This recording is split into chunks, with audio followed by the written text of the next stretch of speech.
nag-ask kami sa Instagram post namin ulit ng Roast Us. Yung iba, very demure, very cutesy ang mga sinasabi nila. Pero namili kami ng mga tagos sa puso. In 1, 2, 3, go.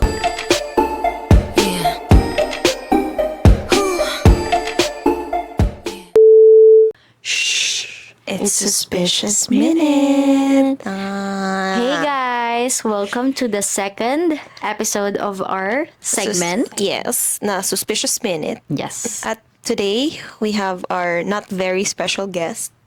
Yes. Guest! Ginawa na lang guest. Member of the family. Seasonal friend.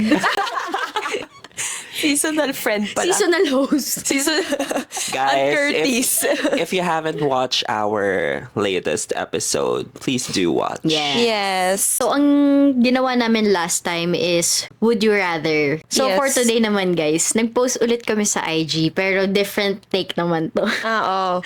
Para malaman nyo na hindi kami apektado sa... Kaya wala kaming pake. Hindi nyo sure. Hindi niya sure. Nainis na kami Nagwala bago na kanina. nag-film.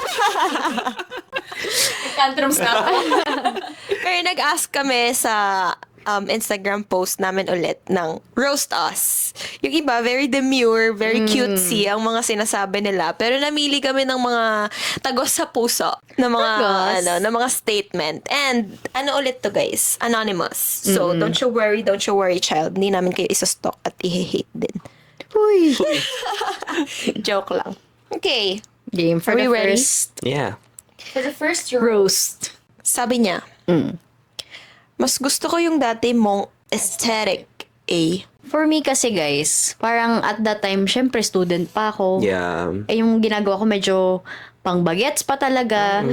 Eh, pero guys, tumatanda rin ako. I mean, Yeah. I'm 25 now. Hindi naman pwedeng kung anong gusto ko that time. Gusto ko pa rin till now. Syempre, mag-grow ako sa person, mag-iiba yung likes ko, yung interests ko. Yeah. Pero, ayun, okay lang naman yung sinabi mo.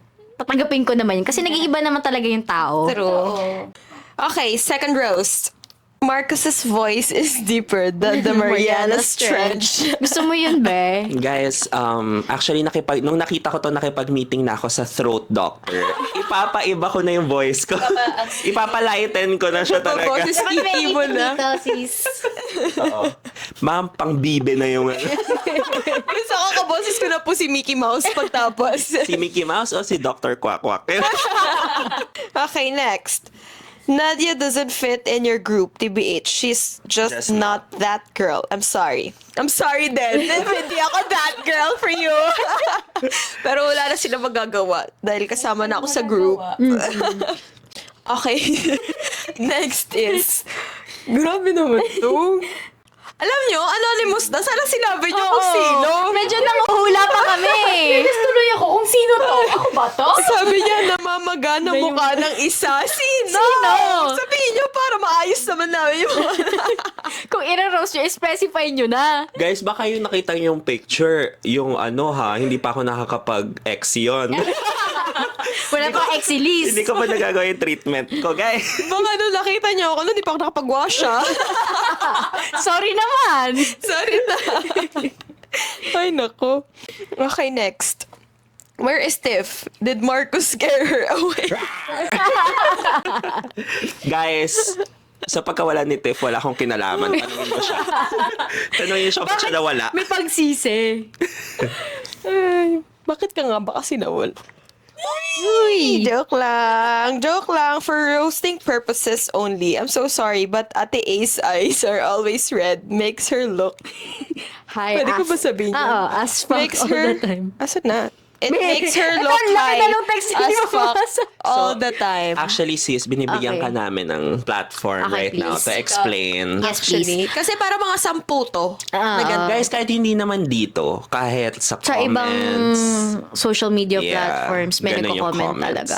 So, Actually guys, eto, lagi nyo comment na umiyak ba ako, namamagay yung eyes ko, laging red. parang naiiyak. Oo, parang naiiyak. So honestly guys, na-diagnose yung eyes ko na meron akong dry eyes.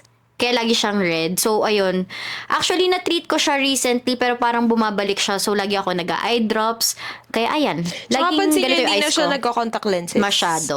Guys, Binawasan ko. hindi lang to literal na mababaw na dry eyes, ha? Oo. Like, As in, nagda-dry eyes talaga siya. Kahit nga ngayon, nakaglasses lang ako, mapula yung eyes ko. Talaga. Pasensya na, ganito lang talaga yung mata ko. Sus excuses. Joke lang. Okay, next. Aliana's style right now doesn't suit her. Okay, sige. Sasagutin ko to. Honestly, guys, simula nung nagpa-haircut ako, for me, mas naging confident ako. For me, nahanap ko yung style ko. Yung hindi masyadong showy Top. sa tops, ganyan. Ewan ko, mas naging comfy ako in terms of clothing. And, okay lang kung hindi mo gusto. Opinion mo yan. Pero ako, honestly, mas naging confident ako. Ang style naman kasi pwedeng ini-explore yan eh. Totoo. Hindi naman pwedeng stick to one. I mean, hindi naman kailangan na stick to one ka lang eh. Totoo. Kaya nga sabi nila, di ba, yung mga mom jeans, parang generation pa yun ng mga mama natin. Eh, bakit Oo, tas bumabalik? nawala. Naging skinny jeans, tas bumalik na naman. Exactly. Yun lang Okay, naman. next is sa'yo ulit. Parang puro sis. sa akin to lang na. Bet ka nilang i-roast. Go lang. Kaya siguro konti lang brands ni A kasi di spoken in dollars. Hi! Marami namang akong brand deals. Wala lang. Honestly, hindi ko naman na-feel na kaya wala akong deals is because hindi ako masyado ma-English. Yeah. To be honest marami Marami na na akong kaming brands tinigda. na hindi tinanggap. Yeah. Kasi hindi siya nag-resonate with me, hindi nag-align with me. along with Nadia and Tiff, parang kapag di nila feel, edi hindi. Yeah, it's not about... It's as simple as that. Yeah. Bigyan mo nga sila isang malupit na English dyan. Next. Quite often. All of you only get the spotlight because you're friends with Aliana. Tayong tatlo yung sasagot na ito. It's true, and Yeah. hindi naman namin binabrush off yun eh. Parang hindi naman namin nililive out na, oh, hindi kami yung nag-rise from the top nang wala si Aliana. Like, we don't say that. We know. And we're grateful to each na parang nandito kami sa phase in life. And syempre, dahil naman din sa kanya kasi nagka-platform Yeah, siya. totoo naman. Kaya nagka-platform kami. And so what? Charas!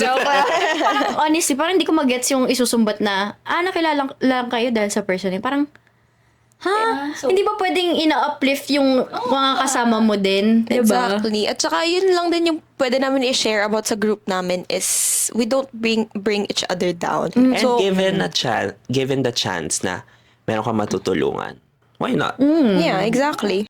Okay, next is, simula nung nakasama ni Ate A si Tiffany, naging jologs na siya. Actually, guys, mali kayo. Si Tiff ang naging jologs dahil sa akin. Totoo lang, guys. Mas nasobrahan lang siguro yung paghawa sa akin ni... Okay, next is, sis, bet ka talaga nila, retokada. Go lang. Retokada ka naman, Aliana eh. Oh, excuse me. Bigyan niyo akong pera. Sige. Char, hindi. Kahit bigyan niyo akong pera, hindi ako magpaparetoke, no? Pero, sis, Eto guys, may mga pinagawa ko pero hindi yung like surgical ha. Nagpa-jotox ako. Eto, nagpa-chin fillers ako. Tapos the rest, parang yung mga exilis lang, Yeah. yung mga ganun lang. Pero yung, hindi ko papagalaw yung nose ko. Wala akong papagalaw actually. Okay na ako. Kasi natatakot din ako personally na pag nagpagawa ako, mag-iba yung face ko. Wag na lang. Pero ayun, take ko as compliment yung sinabi mo kasi akala mo retokada ako. true. Okay, next is, si Tiffany pala. Masasabi mo muna. Si Tiffany pala ay may sugar daddy. Totoo ba, sis? Si Daddy Cliff! akong sugar daddy! Meron siyang sugar daddy. Pero yung daddy niya, Literal daddy niya talaga. Na dad ko. Pero hindi ko alam saan nanggaling to. Bakit niya naman inisip na may sugar daddy ako? Hindi, kasi Guys, daw, alis ka ng alis. Next roast is, guys, nakita niyo mukha ng isa dito. next roast is, Siya na kasi yung next. haba ng baba ni Tiff. Sis, hindi naman. Sa totoo lang. Actually, hindi. Sis, hindi talaga. Ako, na-offend ako dito. Okay lang naman. Yeah. I don't mind. Tiff, I don't mind, sabi niya kanina, offend ako dito. Okay. Next roast Tayo is, sa Anonymous. 3 kayong mukhang neat yung one nasama lang ata. Sino? Sana sinabi mo na, Sana no? sinabi mo na. Ito na yung Pinapaula chance mo pa kami. Sana sinabi mo para makaligo na yung isang tinutukoy mo. Oo nga. Makapag... Para makapag-improve naman, di Para ba? makapag-ayos-ayos man lang. There's always a space for growth. Yes. True. For improvement. Improvement. Yeah. So how do you feel about the comments being thrown at us? Ako, I feel like it's normal. Siyempre, parts of our lives, pinuput natin out there. Yeah. So, May masasabi at masasabi. Yeah. exactly. Important naman, it doesn't affect us mentally, physically. Pero ayun, it's a fun way lang din to interact with you guys. Kaya namin naisip tong roast us na to. Sana sinagad yun na. Maro-roast kayo, wag na yung may pa-blind item pa. Sa true, nilagyan namin ng caption doon na parang be witty, be funny, be mean. So, next time, sige, magpa-part 2 kami ng roast us na to. Totoo. So, sabihin nyo ng gusto nyo mga sabihin and promise, we will not take sa puso namin. Hindi kami magdadamdam. Pero mararamdaman namin kung hate mo talaga kami. Charot! Exactly. And anonymous to guys, we promise. Ayun lang naman, and again, this is Nadia. This is Steph. Aliana. And Marcos. And this is Shh. Suspicious Minute.